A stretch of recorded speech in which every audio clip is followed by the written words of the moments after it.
পুজো কমিটিগুলিকে অনুদান দেওয়া নিয়ে রাজ্য সরকারের কট্টর বিরোধিতায় সরব বিজেপি। অথচ বিধানসভা ভোট বৈতরণী পেরোতে এবার জেলায় জেলায় পুজো কমিটিগুলিকে অর্থ সাহায্য করার সিদ্ধান্ত নিল বিজেপি। আর সেই টাকা বন্টনের দায়িত্ব দেওয়া হল অভিনেতা মিঠুন চক্রবর্তীকে।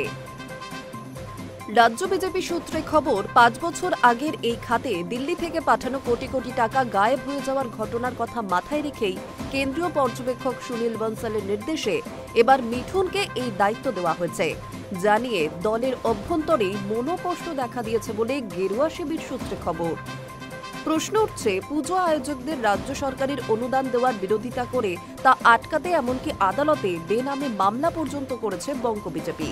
কিন্তু তথ্য বলছে 2021-এর বিধানসভা ভোটের আগে পুজোয় ক্লাব বা পুজো কমিটিগুলিকে টাকা দিয়েছিল বিজেপি। সেই টাকা জেলায় পৌঁছানোর আগেই হাওয়া হয়ে যাওয়ায় অধিকাংশ ক্লাবই টাকা পায়নি বলে অভিযোগ ওঠে। জানিয়ে একাধিক স্থানে বিক্ষোভের মুখেও পড়তে হয় রাজ্য বিজেপির নেতাদের।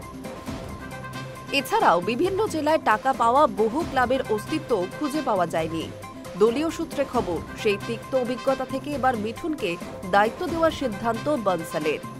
অর্থ তছরূপ ঠেকাতে ঠিক হয়েছে কোনো জেলার নেতাকে টাকা পাঠানো হবে না, ক্লাবের প্রতিনিধিদের নিজেদের এসে টাকা নিয়ে যেতে হবে।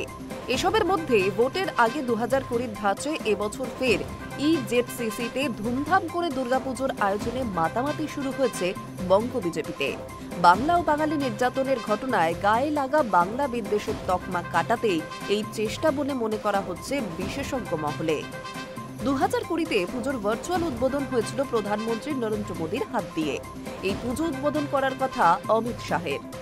যদিও রাজ্য বিজেপি সভাপতি শ্রমিক ভট্টাচার্যের দাবি, বিজেপি কোনো দুর্গাপুজো করছে না, পুজো করছে পশ্চিমবঙ্গ সাংস্কৃতিক মঞ্চ নামে একটি সংগঠন, যার সঙ্গে দলের কিছু সদস্য সমর্থক যুক্ত আছেন মাত্র। নানাবিধ এলাহি আয়োজনের ব্যবস্থাবহুল এই পুজোর বাজেট 30 লাখের নিচেই থাকবে বলে দাবি মূল উদ্যোক্তা দলের সাংস্কৃতিক সেলের আহ্বায়ক রুদ্রনীল ঘোষের। Hi news network.